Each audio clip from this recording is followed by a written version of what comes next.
Vicky here, and Happy New Year from the Bond Room Unlocked.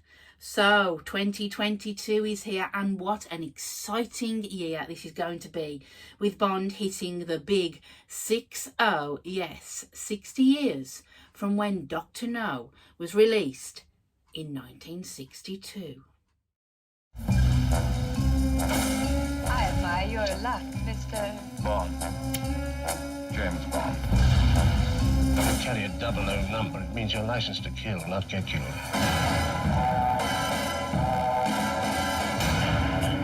Welcome to Jamaica, Mr. Bond. News of my arrival leaked. Who are you working for? We didn't advertise it. What else do we know about this Chinese gentleman? Nothing except his name, Dr. No. I'm a member of Spectre. World domination.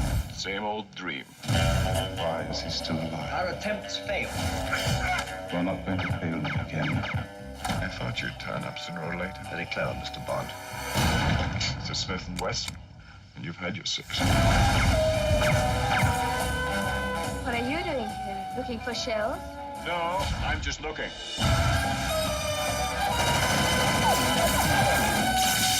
I thought there might even be a place for you with Spectre. And I'm flattered.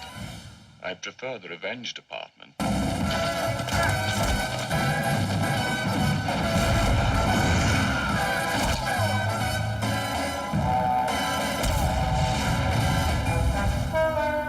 I never fail, Mr. Bond.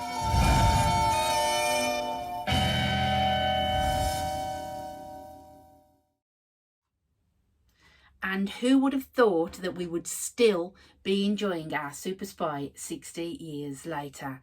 Connery, Lazenby, Moore, Dalton, Brosnan and Craig. All different in their portrayals of James Bond, all bringing something to the table. Now, talking of bringing something to the table, what is it that you, as a Bond fan, are looking forward to in 2022? What is that one thing that you want to do within the world of James Bond? Over to you, Chris. I am not a big fan of the Pierce Brosnan Bond films, and very rarely miss a chance to bash the Brosnan.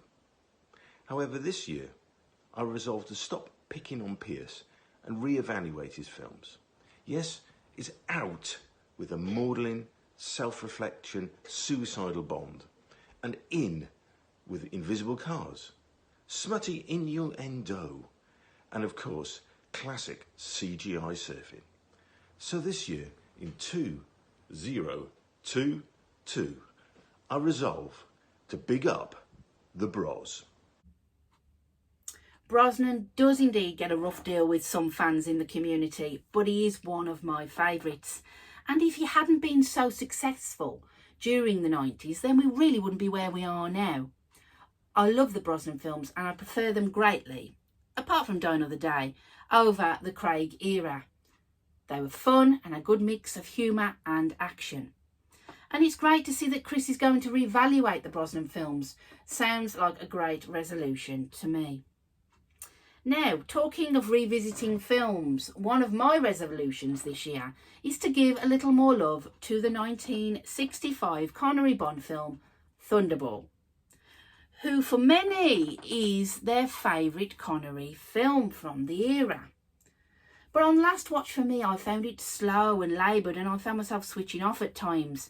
Don't get me wrong, I do enjoy it, but it's not one that I would continually watch. So I want to revisit it and see if I can get more out of it.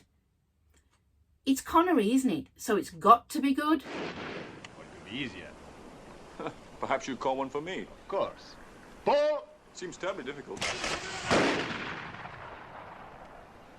No, it isn't, is it? No. Hi Victoria and all those at the Bond Room Unlocked. This is Philip Latchford from the Daily Moonraker, wishing you all a Happy New Year. Yes, we are a Facebook group now. And I'm going to go through my Bond resolutions for 2022. Now, obviously, we all know it's the 60th anniversary of the Bond franchise.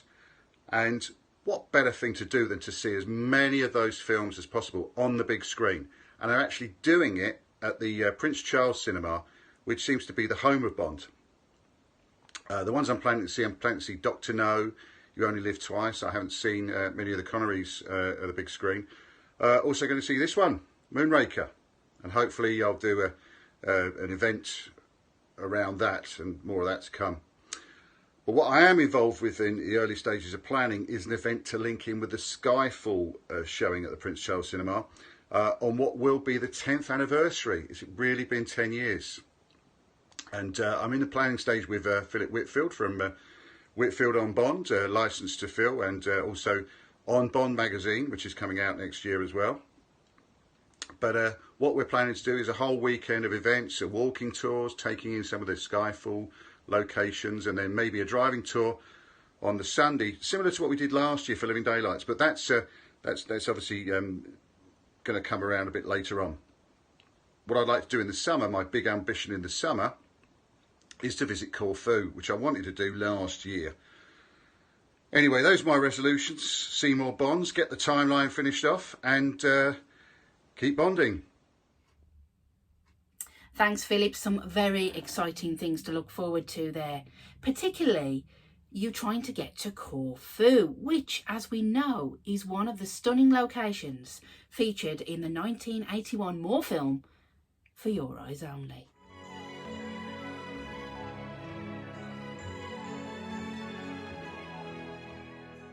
I'll be finished around 6, Mikes. Meet me here. James, how did you know I was here? Well, I radio-telephoned the Triana and they told me you were coming ashore. I have to go shopping for the crew. Why don't you come with me and we can talk? Why not? Now, for me as an avid collector of all things Bond, one of my main focuses this year has to be about merchandise. My personal goals are that I need to try and complete a couple of the sets. The sideshow figures, for example, I still have a few of those to get. And of course, the lovely icon figures by Corgi, I still have a number of those to get. Now, there's great satisfaction in completing a set, but for me, I've always said that it's a marathon and not a race. The joy is in looking and delving around film fairs and looking across the interweb to complete these sets. One of my resolutions for 2022 is to increase my soundtrack collection on vinyl. Now, I've just acquired this original motion picture soundtrack of my favourite soundtrack, You Only Live Twice. And it's a great item, great artwork on the front. There we've got Connery as Bond, and then we've got the great scene where he's being bathed by Tanaka's ladies. Very vibrant front cover to this record. And then on the back there we've got all the details of what is on the soundtrack from the film. And we've also got a picture there of the poster. So yeah, what do you think of this soundtrack? I absolutely love it, and it's one of my favourites. Okay, so one of the questions I got asked in relation to the Bond Rooms Unlocked is any 007 based New Year's plans I have. I think the big stuff I'm looking at is trying to find time to read some more of the novels. Certainly going back through my collection of the John Gardner novels, which I've always enjoyed, and I would like to be able to meet some more people who've been involved with the Bond films or production of Bond books, things like that. So there's quite a few people I'd love to interview for my podcast and get them on, and also meet, if I can, more people and interview more people who've been involved with The Living Daylights, because it is my favourite Bond film. But I'm hoping to just have a good, productive year ahead and to be able to watch more Bond stuff and hopefully sit down, watch No Time to Die again, and find myself enjoying it more than I did the first time I saw it. Because I remember the second time I watched it, I found myself enjoying it even more again. But thank you once again, Vicky, for asking me to do this. Thank you for being so welcoming. The community of the Bond Room Unlocked being so welcoming, and I hope everybody has a wonderful, happy new year and gets to enjoy it as best they can, and has a great 007 filled year in 2022. Thanks, James. I'm sure we will, with all the exciting things that are coming up. And it's interesting to see that James picks the rereading of the John Gardner books as opposed to the Fleming novels. In this busy day and age, finding time to sit down and read a good book can be hard. no time to read, but I'm certainly going to try my hardest to pick up a book and read more often where I can. Now, talking of books, Bond fan Martyn would also like to read more. Over to you. Happy New Year to all my fellow Bond fans, and thank you, Vicky, for this platform for sharing with fellow Bond fans. My New Year's Bond resolution is to follow my favourite part of memorabilia, which is books. And I think I would like to read more about the technicians and all those who have helped to shape the Bond films. I particularly note that I need to read that new book by John Richardson, the visual effects supervisor, for that being one example. And I'd also like to find some new books about Ken Adam, if possible. And maybe one or two final things. Maybe another resolution is to protect No Time to Die from unfair criticism amongst certain Bond fans, and maybe, just on a lighter note, to convince people that maybe Timothy Dalton was the best James Bond. Happy New Year, everyone. Dalton is certainly a lot of Bond fans' favourites, and I must admit I have had a new required love for this actor that has leapfrogged him over Craig in my Bond actor rankings. And as for No Time to Die, never has a film polarised fans so much as Craig's final outing. I'm still on the fence as to where I sit with this film. Where does it sit with you? It would be great to know. Let me know in the comments after the video. So that's it. Bond resolution sorted for 2022. If you have enjoyed this episode, then please give it an MI6 stamp of approval and click on the notifications below. And why not make one of those resolutions about subscribing to this channel? It's about memorabilia, it's about Bond, and it's about you, the fan, so do it now.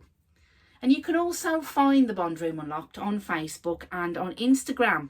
Why not check them out and knock on the door and I'll let you in. Now, I'd like to thank Bond fans Chris, Philip, James and Martin for featuring on this week's episode and sharing their Bond resolutions with us. And I'd also like to thank you, the participant, the browser, the subscriber, for watching. See you next week.